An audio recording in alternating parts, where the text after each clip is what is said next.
Nature is not a place to visit, it's our home. Nature is all that we see. Animals, insects, disappearing into their surroundings, using deceptions, disguises, lures. Nature is all that we hear. The call of an eagle, the hiss of ocean spray, the rumble of thunder, the doings of a cricket.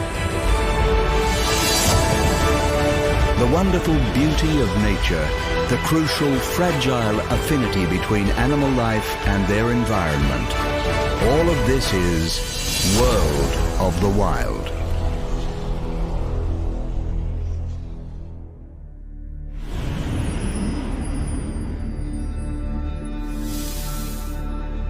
A habitat found around the world, wetlands are the vital link between land and water. Swamps, mangroves, low-lying floodplains are all forms of wetland habitat. And whether the water is salt, fresh, or somewhere in between, they are considered the most biologically diverse ecosystems on the planet. In this episode, we flock with wetland birds, witness the distinctive life stages of frogs, learn the ancient adaptations of snapping turtles, stalk the waters with saltwater crocodiles, and peer into the social life of fiddler crabs.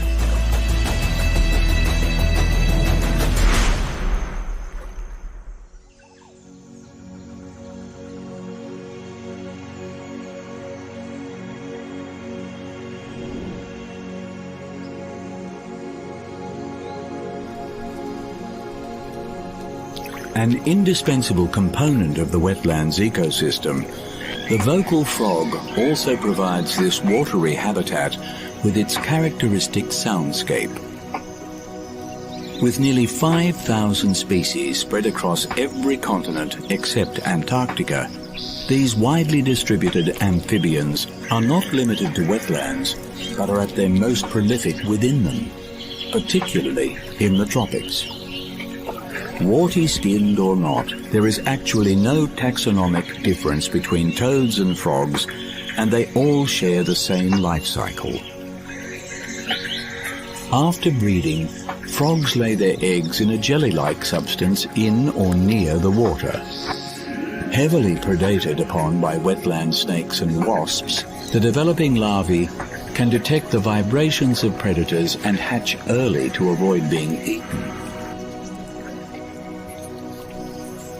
Typically in the space of just 24 hours, the tadpoles will metamorphosize into fully fledged frogs. Losing their gills and tail and sprouting 4 legs, they emerge on the surface at the end of the process, almost a different creature entirely.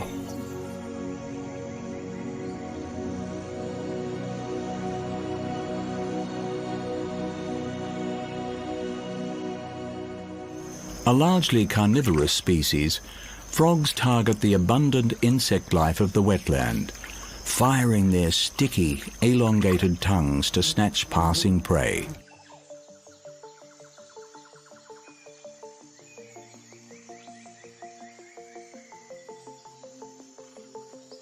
Excellent swimmers, frogs are also adapted to the terrestrial aspect of the wetland, with most species being proficient climbers.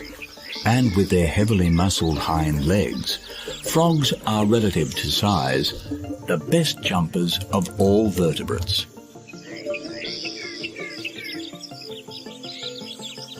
Each frog call is unique to its species, and the primary purpose behind the croaking is to attract females. As such, it is generally only the males that croak, and many have developed vocal sacs under their throat to amplify the sound. With females drawn to intense low-frequency calls, some frogs can be heard over 1.5 kilometers away.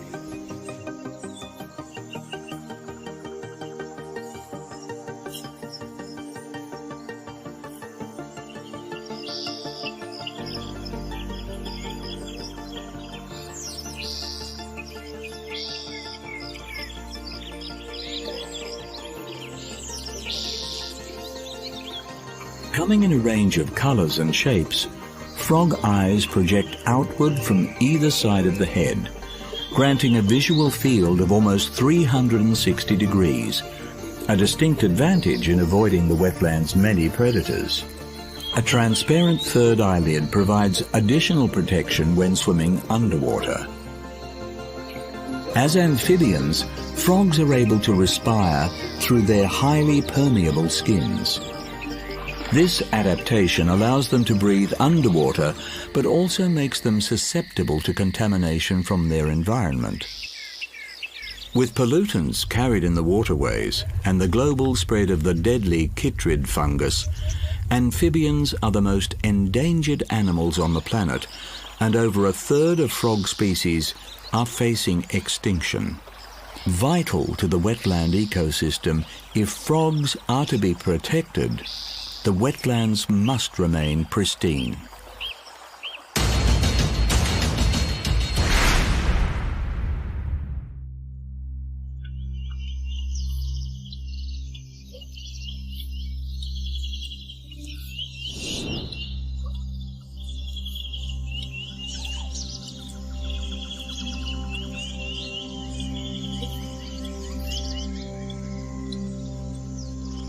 Host to an ever-changing array of feathered residents and visitors in the wetlands, birds bring variety and beauty to an already teeming ecosystem.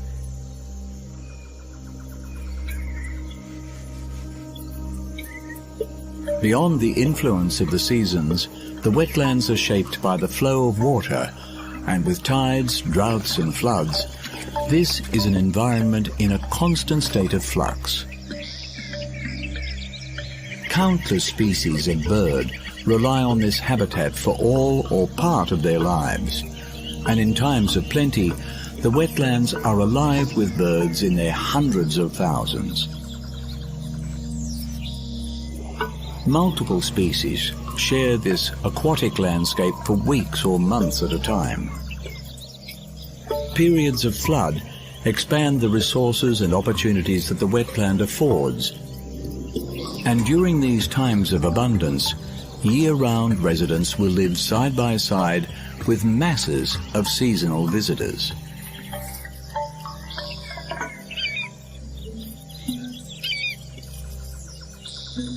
Wading birds exhibit a range of adaptations specialized to this habitat. With long necks, long legs and pointed beaks, they stalk the shallows to peck out fish and small invertebrates from the water.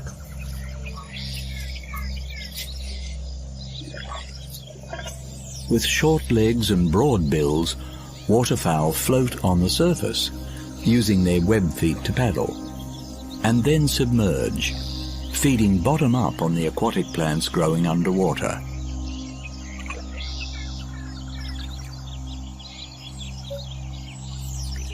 The large congregations that the wetland floods draw are not always a harmonious experience, and squabbles are a frequent occurrence as the pecking order is established.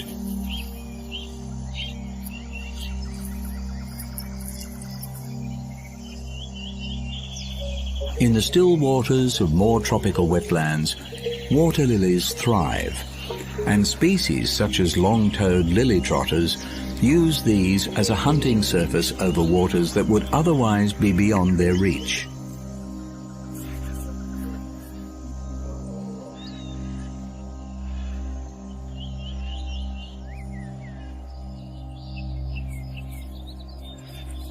For a great many species, wetlands present the ideal nesting and nursing area. Sheltered and with a plentiful food supply, a variety of birds take advantage of the wetland to establish nesting sites, hatch their young, and teach hatchlings the skills they need to survive in the wild.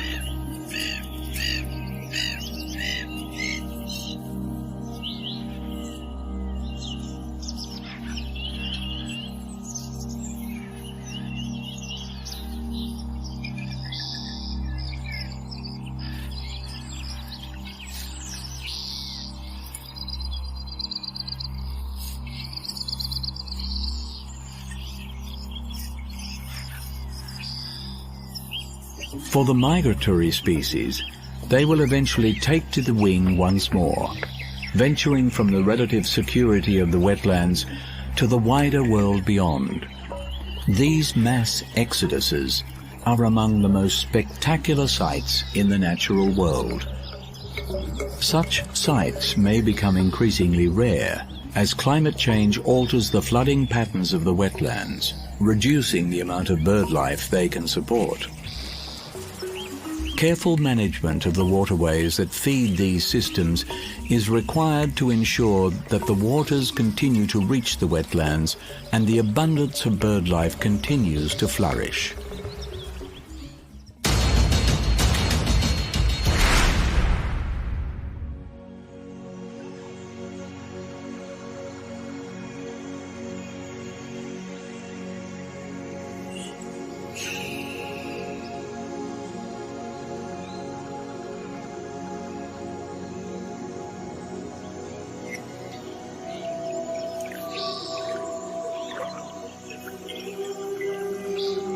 In the wetlands of North America, one ancient species continues its tenure into the modern era, the snapping turtle.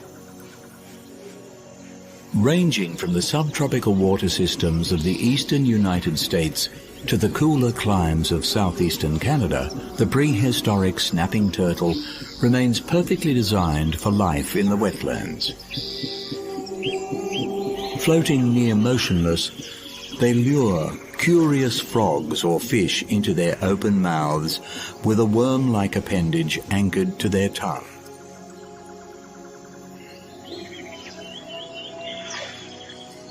Before snapping their jaws shut on the hapless victim. Flexible and extendable necks grant them a wide strike range when prey isn't quite as close.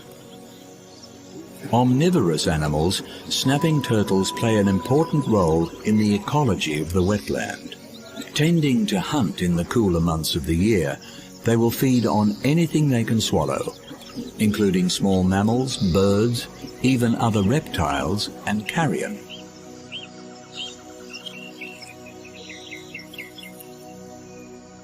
While bears and alligators offer potential threats, adult snapping turtles know few predators in the wild. The lifespan of this creature is poorly understood, but they are estimated to live up to 100 years in favorable conditions. Juvenile turtles are more vulnerable to wetland predators, such as waterbirds and snakes. With a preference for muddy, brackish water, when threatened, snapping turtles will swim for the bottom in order to bury themselves in the sediment. Most at home in the water, snapping turtles can travel extensively over land in search of new habitat or to find suitable nesting sites.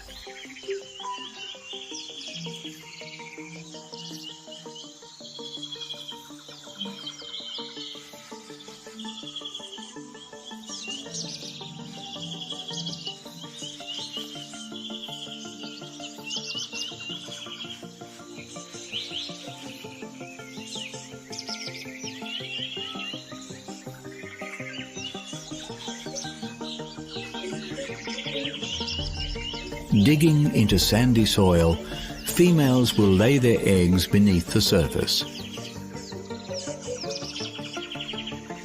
guiding each into place with her hind legs before covering the clutch and leaving them to fend for themselves.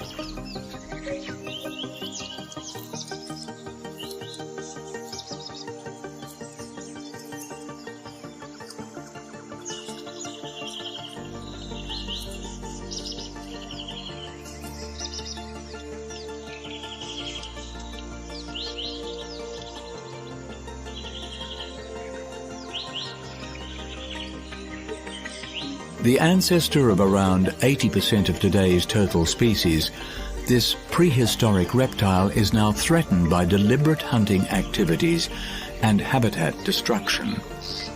A long-lived animal with slow reproduction rates, it will require a sustained effort to ensure this ancient creature from our past continues into our future.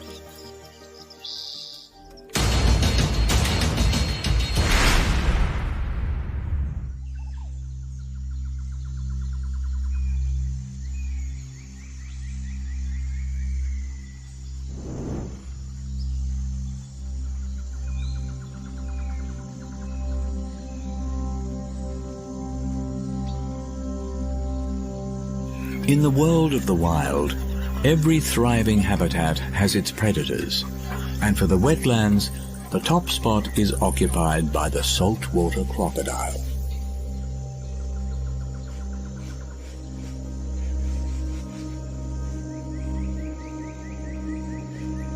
With a huge range from the east coast of India to northern Australia, this cold-blooded carnivore rules the mangroves, swamps, lagoons, and connecting waterways of its wetland habitat. The largest terrestrial predator in the world can grow to over 6 meters in length and weigh well over a ton. Their streamlined, muscular bodies are protected by a coat of thick skin embedded with bony plates. Short limbs end in clawed, webbed feet to aid in swimming, and broad snouts packed with sharp, peg-like teeth deliver the most powerful bite in the animal kingdom.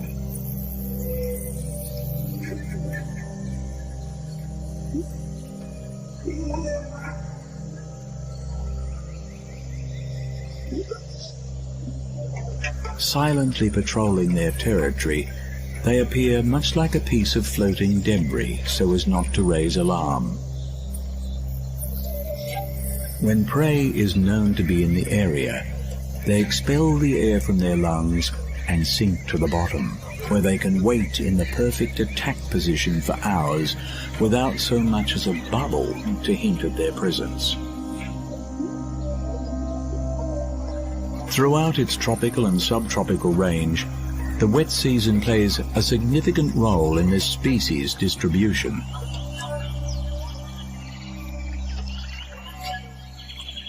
Fiercely territorial, male saltwater crocodiles fight to occupy the prime stretches of the waterways, with dominant crocs pushing juvenile males into more marginal areas. During periods of increased rainfall, sections of wetland that are normally cut off become connected, and these younger reptiles can find themselves in surprisingly confined habitats, where they may have to remain until the rains return.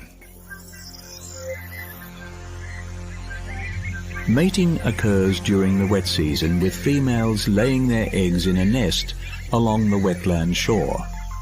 Guarded by both parents, the eggs will hatch around 80 days later, and the baby crocodiles emerge, their sex determined by the temperature in the nest.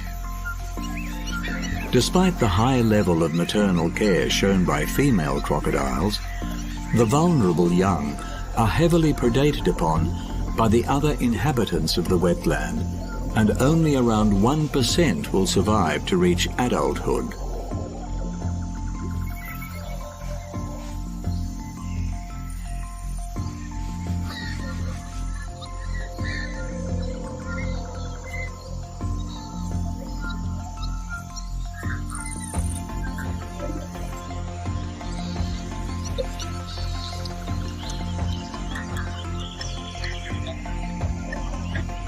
Long extinct in China and more recently through much of Southeast Asia, Australia remains a stronghold for the saltwater crocodile. But this was not always the case. Targeted for their commercially valuable skins, extensive hunting during the 20th century decimated the species, with numbers in North Australia reduced by 95%. Today, legal protections have seen the population recover, and as long as the wetlands can support them, crocodiles will continue to thrive here.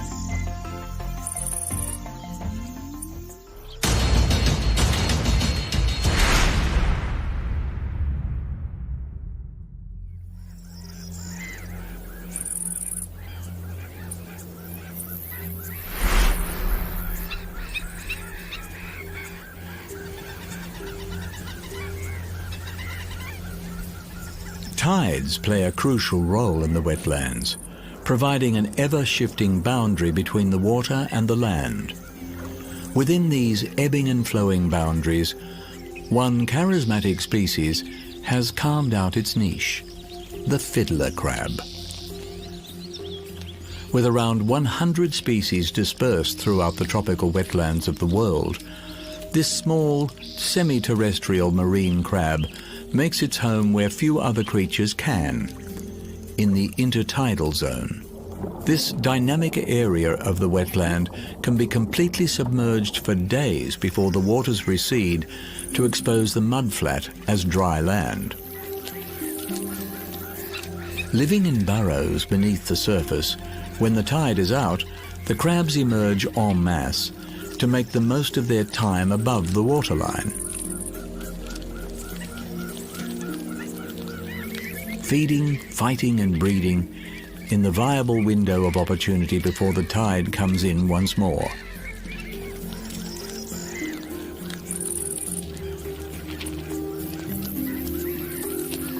Fiddler crabs are so named for the unique single enlarged claw sported by the males, giving them a lopsided appearance. This brightly colored appendage can be up to half of the male's body mass.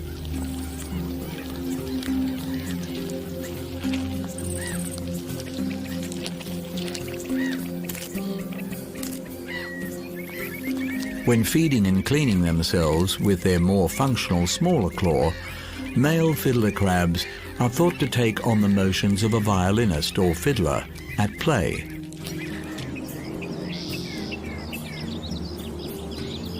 While males frequently fight with their greater claw, its primary purpose is to attract females.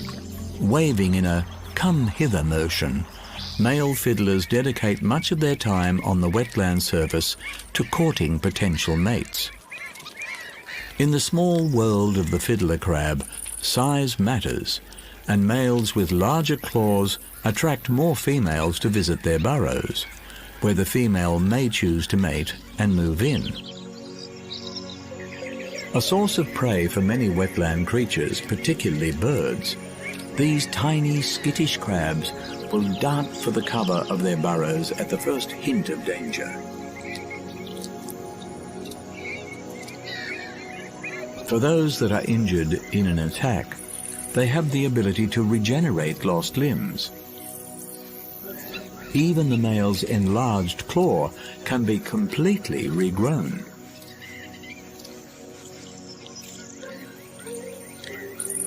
Feeding on the algae and other detritus that the tides deposit on the mudflat, fiddler crabs play a vital role in the wetland ecosystem, sifting through the mud and releasing oxygen bound in its decaying matter. For those species that have their burrows in the higher reaches of the mudflat, their home is covered by the tide less often, granting them more time on the surface but with less replenishment of their food source. Moving in droves of thousands to the water's edge, they will search for sufficient concentrations of food before returning to their burrows. For a species so in tune with the tides of the wetland, rising sea levels are a major concern. With areas that were once intertidal becoming permanently submerged, populations of fiddler crabs are moving higher into the wetland, inhabiting less familiar and less suitable terrain. Specialized to life in such a niche habitat, fiddler crabs are perhaps the most vulnerable species to environmental change within the wetland.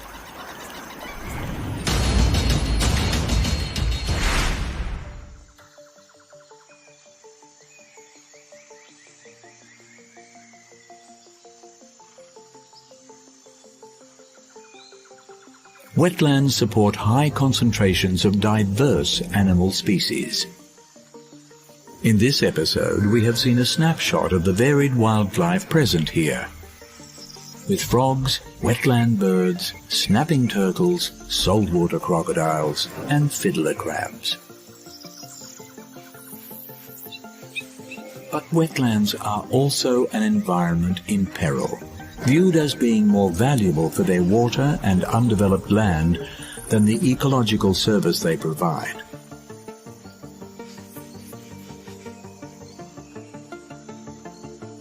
As the importance of these natural services is increasingly recognized, there is optimism that the wetlands will be protected in a manner reflective of their true value.